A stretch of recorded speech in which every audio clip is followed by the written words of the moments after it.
ni. Tu. Kan kau kan? Sekejap, ni jujur. Ni otak saya punya mata. Yang ni nampak cantik tak? Ni saya punya mata ni. Cantik kan ni kan? Dia tak terlampau over, tapi dia nampak minimalis dan dia nice. Dia tak terlampau over kan, nampak? Ya, cangkuk. Cantik kan? Cantik simple. Kan? Dia minimalis.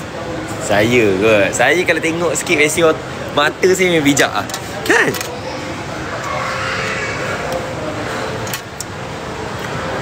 Sebab ini terlampau. Ini satu lagi minimalis. Ini pun minimalis. Ini simple. Sebab saya suka minimalis. Yang ni terlampau obvious sangat. Saya kurang sikit. Cantik. Di tangan share. Untuk siapa tu? Tadi tu cantik yang ni. Yang ni ke? Farera. Pandai kan dia pilih.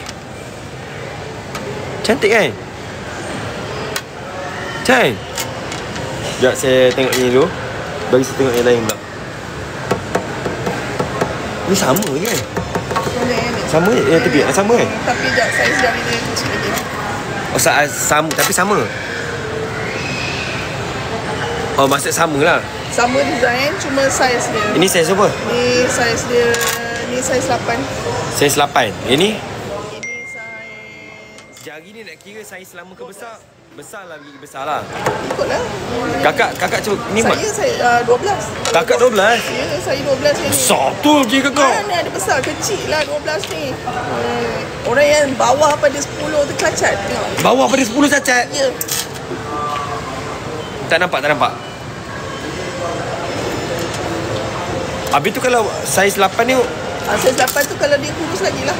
Jenis yang kurus lagi. Kurus? Kalau 5?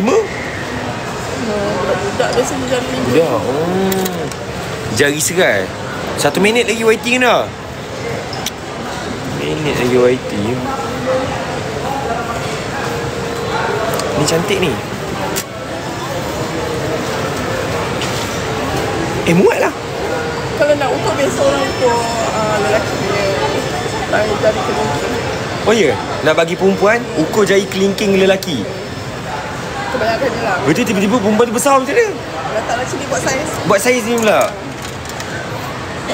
Dia untuk siapa Saiz 8 ke, saiz 12 ke, saya apa? Saya lupa lah. Sekejap lagi saya bagi gambar. Saya tengah ada gambar dalam ni. Hai korang nak tahu saya bagi dekat siapa ni, korang tengok konten sekarang. Benda tu dalam konten saya. Kalau korang nak tahu saya nak bagi siapa, korang tengok dalam konten saya sekarang. Saya ada cakap nak beli cincin tu. Nak tahu, korang pergi tengok sekarang. YT saya post konten tu sekarang. Korang pergi tengok sekarang.